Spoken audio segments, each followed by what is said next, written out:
दोस्तों ये सवाल मेरे कमेंट सेक्शन में काफ़ी टाइम से आ रहा था, इस वक्त कौन से म्यूचुअल फंड्स में हमें लमसम करना चाहिए। अब काफ़ी सारे लोग हैं जो इस वक्त लमसम किसी म्यूचुअल फंड में करना चाहते हैं, तो आज हम लोग बात करने वाले हैं कि किस म्यूचुअल फंड में इस वक्त आप लमसम कर सकते हैं। अब दोस्तों अगर हम निफ्टी 50 इंडेक्स को इस वक्त देखेंगे तो आपको देखने को मिलेगा 17,000 के लेवल्स पे निफ्टी 50 इंडेक्स यहाँ पर देखने को मिल रहा है।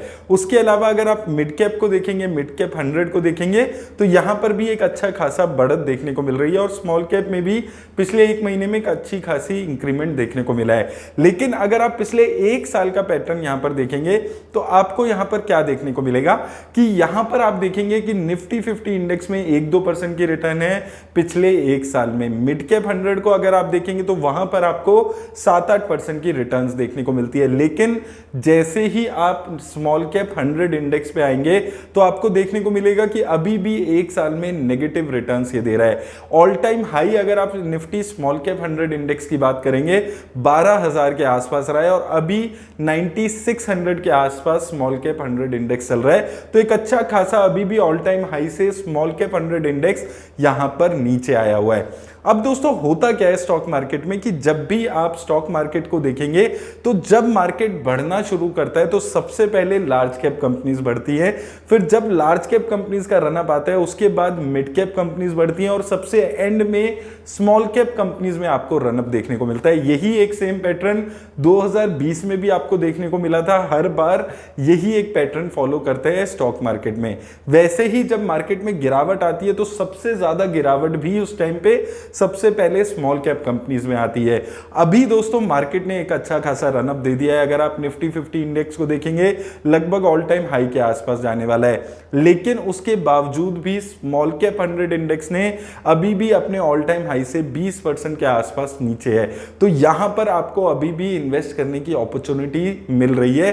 तो अगर आप लमसम करना चाहते हैं, एक तो आप स्मॉल कैप में इन्वेस्ट करने के बारे में सोच रहे हैं, दूसरा काफी सारे लोगों के ये सेपरेट से सवाल आता है कि जो आईटी सेक्टर है, अगर आप आईटी इंडेक्स को एक साल की रिटर्न देखेंगे तो नेगेटिव 20% की रिटर्न आईटी सेक्टर में देखने को मिलती है। तो क्या आईटी सेक्टर में भी लमसम इस वक्त करना चाहिए? तो देखिए आईटी सेक्टर के साथ प्रॉब्लम क्या है कि आईटी सेक्टर हमारा पूरी तरीके से डिपेंडेंट है यूएस और यूरोप पे।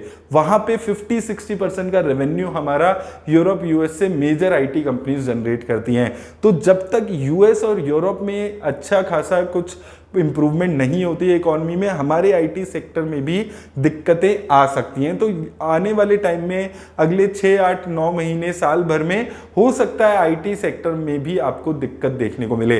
तो अगर आईटी सेक्टर में आप इन्वेस्ट करने के बारे में सोचते हैं तो अपना जो टाइम हॉरिजन है उसको आपको एटलीस्ट 8-10 सालों का करना पड़ेगा, क्योंकि उस टाइम पे आपको एक अच्छी रिटर्न आईटी सेक्टर दे सकता है। देखिए लॉन्ग टर्म में तो आईटी सेक्टर अभी भी कोई, अगर आप देखेंगे तो टेक्नोलॉजी सेक्टर है उसमें आपको अच्छी रिटर्न्स मिलने ही वाली है। लेकिन ये जो पीरियड है जहां पर यूएस में दिक्कतें चल रही हैं, कितना इन्फ्लेशन बढ़ेगा, कितना इंटरेस्ट रेट बढ़ेगा, इन सब की बातें चल रही हैं, तो यहां पर आईटी सेक्टर में थोड़ा शॉर्ट टर्म में आपको दिक्कत देखने को मिल सकती है। अब बात करें कि स्मॉल कैप में कौन से शेयर्स में, कौन से म्यूचुअल फंड्स में आपको इन्वेस्ट करना है, तो सबसे पहला म्यूचुअल फंड दोस्तों जो मुझे पर्सनली काफी अच्छा लगता है वो है Axis small cap fund. Axis small cap fund की अगर आप 5 सालों के रिटर्न देखेंगे तो काफी अच्छी रिटर्न्स इसने दी है और एक साल में भी एक अच्छी रिटर्न्स ये फंड दे रहा है और रेगुलरली ये फंड अपने बेंचमार्क इंडेक्स को बीट करते हुए आ रहा है। तो ये एक फंड मुझे ऐसा लगता है जहां पर इन्वेस्टमेंट की जा सकती है। और इस फंड की खासियत क्या है कि ये फंड कम रिस्क लेकर ज्यादा रिटर्न्स जनरेट करने की कोशिश करता है। एक बार ही किसी कंपनी को ऐड करता है पोर्टफोलियो में तो लंबे टाइम के लिए उस कंपनी को अपने पोर्टफोलियो में रखता है। दूसरा फंड जिसमें आप इन्वेस्ट करने के बारे में सोच सकते हैं वो है कैनरा रुबेको स्मॉल कैप फंड। ये फंड भी काफी अच्छे रिटर्न्स दे रहा है पिछले कई सालों से। इसके साथ साथ इस फंड का भी जो इन्वेस्टमेंट की स्ट्रेटेजी है वो लगभग सेम रहती है कि आप यहां पर भी देखेंगे कि एक कंपनी को पोर्टफोलियो में ऐड करके लॉन्ग टर्म के लिए रखते हैं, बहुत ज्यादा रिस्क पोर्टफोलियो में लेने की कोशिश नहीं करते हैं। इन फंड्स पे सेपरेट मैंने डिटेल्ड वीडियोस बनाई हुई हैं, तो मैं बहुत ज्यादा डिटेल में इन फंड्स पे अभी इस वीडियो में बात नहीं कर रहा हूं। आप जाकर वो वीडियोस देख सकते हैं, लिंक मैं डिस्क्रिप्शन में वीडियोस का दे दूंगा। तीसरा फंड जो काफी अच्छा फंड मुझे लगता है स्मॉल कैप में, वो है एसबीआई स्मॉल कैप फंड। लेकिन उसके साथ दिक्कत क्या है कि वहां पर लमसम अलाउड नहीं है। तो आप एसबीआई स्मॉल कैप फंड हालांकि अच्छा फंड है, लेकिन वहां पर आप लमसम नहीं कर सकते हैं। तो इसलिए एसबीआई स्मॉल कैप पे काफी सारे लोग पूछ रहे थे, लेकिन आपको उसमें लमसम की अपॉर्चुनिटी नहीं मिलती है। इसके अलावा दोस्तों, अगर आप बहुत ज्यादा रिस्क लेने वाले इन्वेस्टर हैं, अगर आप स्मॉल कैप कैटेगरी में भी बहुत ही ज्यादा रिस्क लेना चाहते हैं, तो ही आप क्वांट स्मॉल कैप फंड में इन्वेस्ट करने के बारे में सोचें, क्योंकि यहां पर बहुत ज्यादा वॉलेटिलिटी आपको देखने को मिल सकती है।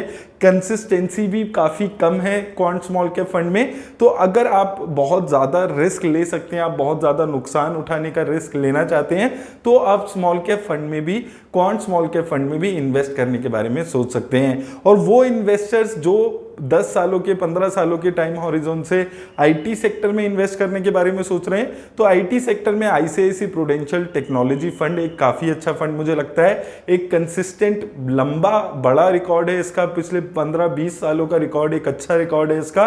तो मुझे लगता है कि अगर आप आईटी सेक्टर में इन्वेस्ट करने के बारे में लमसम सोच रहे हैं, तो आप इस फंड में भी इन्वेस्ट करने के बारे में सोच सकते हैं। लेकिन दोस्तों, लमसम की स्ट्रेटेजी भी मैं यहां पर आपको बता देता हूं। आपको लमसम एक बारी में सारा पैसा नहीं करना है। मान लीजिए आपके पास 1 लाख रुपए जो आप लमसम इन्वेस्ट करना चाहते हैं, और उसके अलावा आपके पास कोई पैसा नहीं है जो अगर मार्केट में कोई गिरावट आती है तो आप इन्वेस्ट कर सकें। तो आपको उस जो 1 लाख रुपए उसका एटलीस्ट 50% पैसा अभी बचाकर रखने की जरूरत है। अगर मार्केट में गिरावट और आती है तो आप उस टाइम पे ताकि इन्वेस्ट कर सके। देखिए, आप सबको मैं एक ही चीज बोलूंगा कि आपको किसी भी पॉइंट ऑफ टाइम पे अपना सारा पैसा एक साथ लमसम में नहीं लगाना है। लमसम करना भी है तो एटलीस्ट उसको 2-3 बारी में आप लमसम करिए।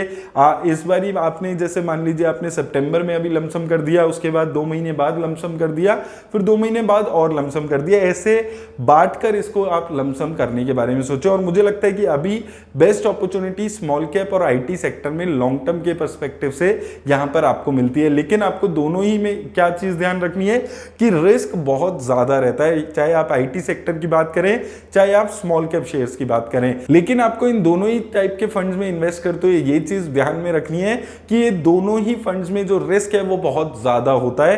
तो अगर आप बहुत ज्यादा रिस्क लेने वाले इन्वेस्टर हैं, तो ही आप स्मॉल कैप फंड में या फिर आईटी सेक्टर के फंड में इन्वेस्ट करें। और दोस्तों, एक चीज मैं जैसे आपको बार बार बोलता हूं कि मेरी कोई भी वीडियो इन्वेस्टमेंट की एडवाइस नहीं देती है, सिर्फ एजुकेशनल पर्पस के लिए ये वीडियो मैं बना रहा हूं। तो उम्मीद करता हूं इस वीडियो से आपकी हेल्प होगी।